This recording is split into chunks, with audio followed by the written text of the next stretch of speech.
Yogini Ekadashi 2025 June 21 ఈరోజే యోగిని ఏకాదశి.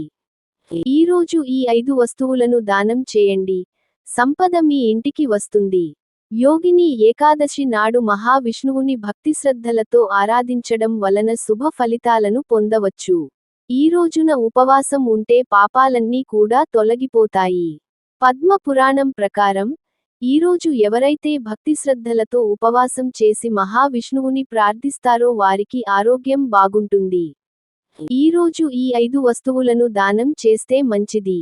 ప్రతి నెల 2 ఏకాదశులు వస్తాయి. ఏకాదశి తిథి చాలా ప్రత్యేకమైనది. ఏకాదశి నాడు చాలామంది విష్ణుమూర్తిని ఆరాధిస్తారు. అలాగే ఏకాదశి నాడు ఉపవాసం కూడా చేస్తారు. ఈసారి యోగిని ఏకాదశి ఎప్పుడు వచ్చింది? యోగిని ఏకాదశి నాడు ఏం చేస్తే మంచిది అనే విషయాలను తెలుసుకుందాం. యోగిని ఏకాదశి తేదీ, సమయం: జూన్ 21, శనివారం నాడు యోగిని ఏకాదశి వచ్చింది.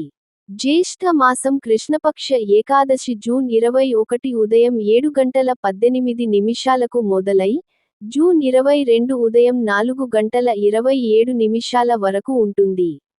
ఉదయ తిథి ప్రకారం చూసుకోవాలి కనుక యోగిని ఏకాదశి జూన్ 21న జరుపుకోవాలి. యోగిని ఏకాదశి నాడు మహావిష్ణువుని భక్తిశ్రద్ధలతో ఆరాధించడం వలన శుభ ఫలితాలను పొందవచ్చు. ఈ రోజున ఉపవాసం ఉంటే పాపాలన్నీ కూడా తొలగిపోతాయి.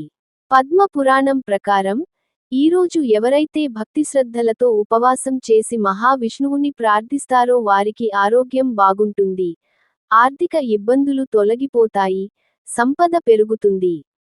యోగిని ఏకాదశి నాడు ఉపవాసం, పూజతో పాటుగా ఈ 5ంటిని దానం చేయడం మంచిది. ఈ సమయంలో ఎండలు ఇంకా తగ్గవు కనుక మంచినీటిని పంపిణీ చేయడం మంచిది. సమీప ఆలయాల్లో అందరికీ మంచి నీటిని ఇవ్వచ్చు. ఇలా చేయడం వలన విష్ణుమూర్తి, లక్ష్మీదేవి సంతోషించి వారిపై సంపదను కురిపిస్తారు.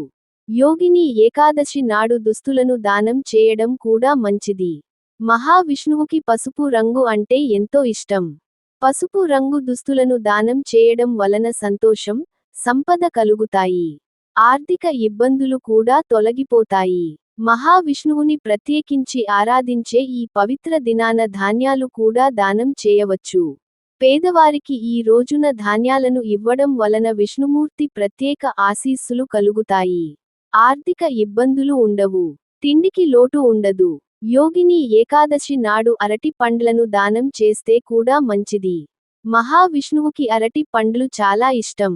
వీటిని ఇవ్వడం వలన మీరు లక్ష్మీదేవి అనుగ్రహాన్ని పొందవచ్చు. డబ్బుకి లోటు ఉండదు.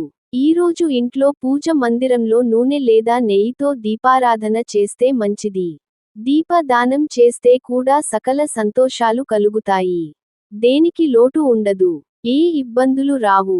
గమనిక: ఈ కథనంలో మీకు అందించిన సమాచారం, సూచనలు పూర్తిగా నిజమైనది, ఖచ్చితమైనది అని మేము చెప్పలేము.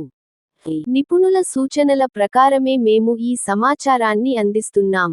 వీటిని పాటించే ముందు ఖచ్చితంగా సంబంధిత రంగంలోని నిపుణుల సలహా తీసుకోవడం మంచిది.